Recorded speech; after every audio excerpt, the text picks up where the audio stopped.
আজকে আমি হাঁসের মাংস রান্না করছি। আর এই শীতের মাঝে কিন্তু হাঁসের মাংসটাই বেশি মজা। তো চলুন হাঁসের মাংস রান্না করি আর আপনাদের সাথে মজার মজার কিছু গল্প করি। আমার জামাইটা বলে কি হাঁসের মাংস আমি খাই না। আচ্ছা কোন হাদিসে লেখা আছে যে হাঁসের মাংস খাওয়া যাবে না? হাঁসের মাংসের মধ্যে কি আছে যে হাঁসের মাংস খাই না? একদিন জিজ্ঞাসা করলাম, আচ্ছা তুমি হাঁসের মাংস খাও না কেন? বলে আমার আম্মা খায় না। আচ্ছা বলেন তো, আমার আম্মা খায় না বলে কি আমারও খাওয়া বারণ? আবার দেখুন আমার শাশুড়ি মা ইলিশ মাছ খায় না। এত একটা মজার মাছ উনি খায় না। তো জিজ্ঞাসা করলাম, তুমি তো ইলিশ মাছ খুব পছন্দ করো, এত পছন্দ করো যে আমার বাগের মাছটুকু তুমি খেয়ে ফেলো। তো ইলিশ মাছ এত পছন্দ পছন্দ করে খাও, তোমার আম্মা খায় না, তুমি খাও কেন? তো আর উত্তর দিতে পারে না। এদিকে তো আমার হাঁসের মাংস খুব পছন্দ, একদম পরাণ যায় যায়। হাঁসের মাংস না খেলে আমার ভালোই লাগে না।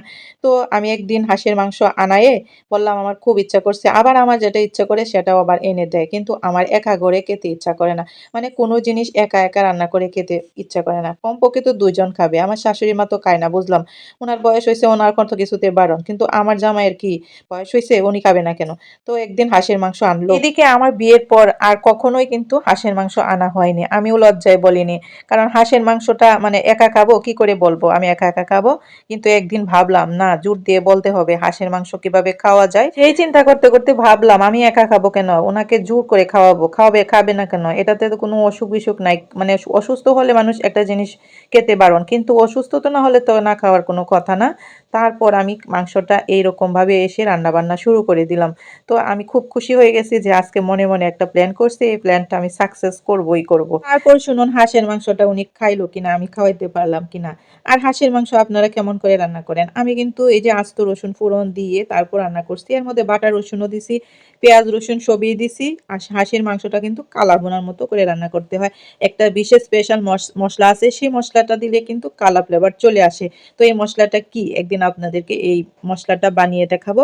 এই যে দেখেন আস্তে আস্তে কিন্তু কালারটা চেঞ্জ হয়ে যাইতেছে। আর হাঁসের মাংস কিন্তু একদম কষায় কষায় একদম শুকনা শুকনা করে রান্না করতে হয়। এই তো আস্তা রসুন দিয়ে দিলাম, আর আস্তা রসুনটা প্লেটে ভেঙে ভেঙে খেলে কিন্তু সেই মজা লাগে। ও আর একটা কথা তো আপনাদের সাথে শেয়ারই করা হয় নাই।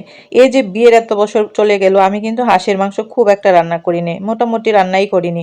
তো আমি হাঁসের মাংস রান্না করাটা কিন্তু ভুলেই গেছিলাম। কিন্তু আমি যে ছোটবেলায় আমার আমার আম্মার রান্না করাটা যে খেয়েছিলাম, হাঁসের মাংসটা আমার আম্মা এত মজা করে রান্না করতো, এত মজা করে রান্না করতো যে আমাদের বাড়ির অনেক চাচাতো ভাইরা বলতো যে আজকে চাচি আম্মার হাতে হাঁসের মাংস খাবো। অনেক সময় চাচাতো ভাইরা কিন্তু কেউ কেউ হাঁস এনে তারপর আমার আম্মাকে দিয়ে রান্না করাতো।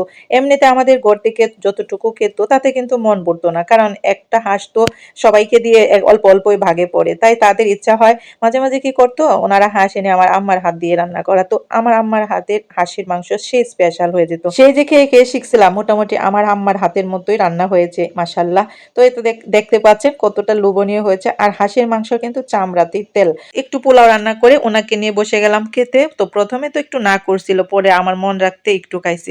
একটু খাওয়ার পরে তো অনেক মজা লাগছে, তারপর আর বলতে হয়নি। কি আর বলবো, আমার চেয়ে বেশি খাইছে পরে। যত চর্বি আছে সব হাঁসের মাংসের চামড়াতে আল্লাহ দিয়ে দিছে। তো হাঁসের মাংসটা খুবই টেস্টি হয়েছে খেতে। এতক্ষণ আমার গল্পটা কেমন লাগছে, এটা একদম রিয়েল গল্প, কোনো বানানো না। ভিডিওটা ভালো লাগলে অবশ্যই শেয়ার কমেন্ট করে দিবেন, লাইক করে দিবেন। আল্লাহ হাফেজ।